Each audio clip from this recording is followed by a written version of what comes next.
혹시 이런 생각 해보신 적 있으세요? 마음의 평화를 이야기하는데 왜 갑자기 우리를 거친 세상 속으로 나가라고 하는 걸까요? 오늘 바로 이 흥미로운 질문에 대한 답을 찾아보려고 합니다. 그러니까요.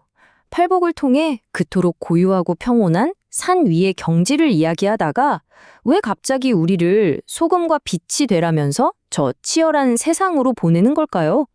이 갑작스러운 전환에 숨겨진 비밀이 뭔지 지금부터 한번 따라가 보시죠. 자, 이 질문에 대한 답을 찾기 위해서 오늘 우리가 함께 걸어갈 길을 간단히 소개해 드릴게요.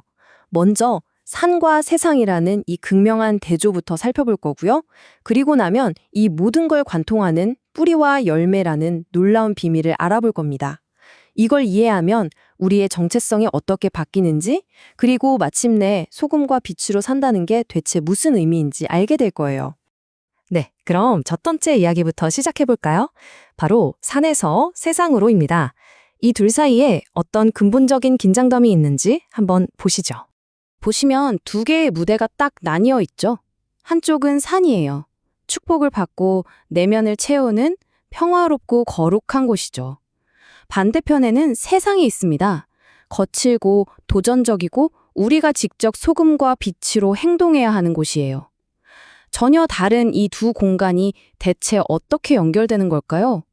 이게 바로 우리가 풀어야 할 숙제입니다. 그 해답의 실마리가 바로 여기에 있습니다. 바로 뿌리와 열매의 비밀이죠. 우리의 내면, 그러니까 우리가 누구인지와 우리의 외적인 행동, 우리가 무엇을 하는지가 어떻게 연결되는지 알려주는 아주 중요한 원리입니다. 자, 이 원리를 한마디로 정의하면 이렇습니다. 팔복으로 다져진 내면의 성품과 정체성이 바로 보이지 않는 뿌리라는 거예요. 그리고 세상에서 소금과 빛으로 살아가는 우리의 사명과 행동은 그 뿌리에서 자연스럽게 맺히는 열매인 거죠. 중요한 건 뭐냐? 뿌리 없이는 절대 열매가 맺힐 수 없다는 겁니다. 정말 그렇죠? 아시시의 성 프란치스코가 남긴 이 말이 이 원리를 정말 잘 보여주는 것 같아요. 우리가 만난 사람들에게 보여준 미소, 온유한 눈빛, 겸손한 걸음걸이, 그것이 바로 설교였습니다.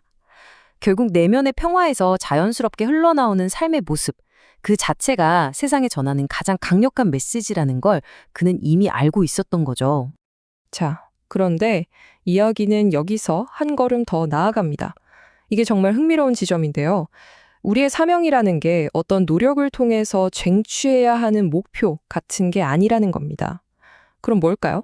바로 이겁니다. 예수님은 너희는 소금이 되어야 한다고 하지 않으셨어요. 그냥 너희는 소금이다 라고 선언하셨죠. 이게 정말 결정적인 차이입니다. 소금과 빛이 되는 건 우리가 해내야 할 숙제가 아니라 이미 우리에게 주어진 정체성이라는 거죠. 정말 놀랍지 않나요?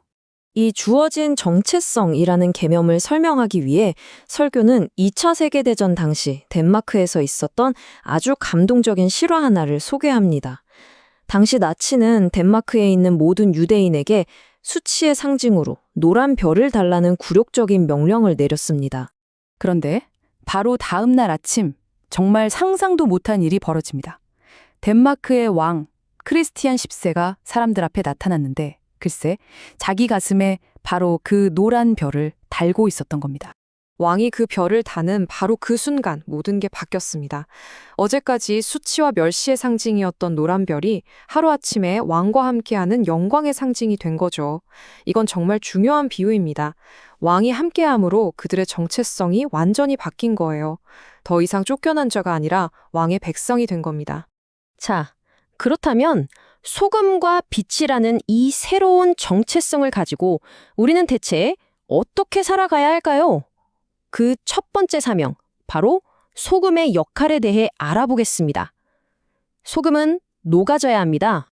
소금의 능력이 언제 발휘되는지 생각해 보세요. 굵은 소금 알갱이 그대로는 아무 맛도 못 내잖아요. 음식에 들어가서 자신의 형태로 완전히 잃고 녹아 없어질 때, 바로 그때 음식 전체의 맛을 바꾸고 썩지 않게 하죠.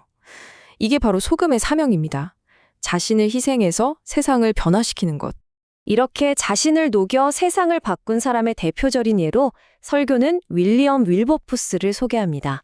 그는 대영 제국의 끔찍한 노예 무역을 폐지하기 위해 자신의 인생을 전부 바친 인물이에요. 하지만 그 과정은 정말 험난했습니다. 사업가들에게 살해 위협을 받았고 정신병자라는 가짜 뉴스에 시달렸으며 동료 정치인들에게는 반역자, 광신도라는 조롱까지 들어야 했죠. 그의 법안은 계속해서 부결됐습니다. 한 번, 두 번도 아니고 무려 150번이나요. 정말 상상이 가시나요?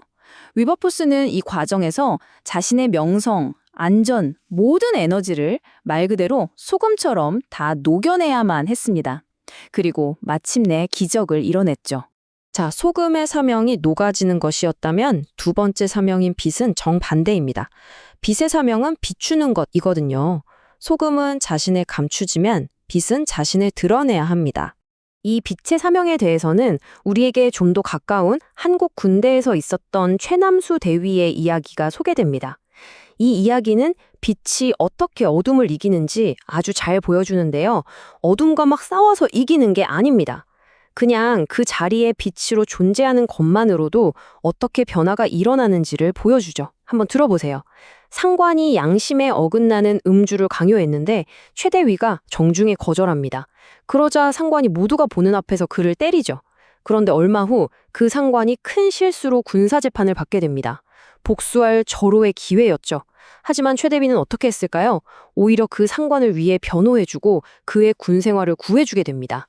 바로 이 행동, 복수 대신 용서를 택한 이 선한 행실이 그 자리에 있던 모든 사람들에게 엄청난 빛이 되었습니다. 마태복음 9절처럼 말이죠. 너의 빛이 사람 앞에 비치게 하여 그들로 너희 착한 행실을 보고 하늘에 계신 너희 아버지께 영광을 돌리게 하라. 최대위의 행동이 바로 이 말씀이 살아 움직이는 증거가 된 겁니다. 자, 그럼 오늘 이 얘기를 한번 정리해 볼까요? 핵심은 이겁니다. 소금과 빛이 되는 사명은 우리의 내면, 즉 탈복으로 다져진 성품에서 흘러나오는 자연스러운 결과라는 것. 그리고 이건 억지로 해내야 할 과제가 아니라 우리에게 이미 주어진 정체성이라는 점. 그 정체성을 살아내는 방법은 두 가지입니다. 소금처럼 자신을 희생해서 세상을 변화시키거나 빛처럼 우리의 선한 행동으로 더 나은 길을 보여주는 거죠. 성경은 그 빛을 등잔대 위에 둔다고 말합니다. 바로 여러분의 가정, 여러분의 직장, 여러분이 속한 공동체가 바로 그 등잔대인 거죠. 오늘 이 이야기를 들으신 여러분, 이번 한 주 당신의 등잔대는 어디입니까? 그리고 그곳에서 어떻게 빛을 비추시겠습니까?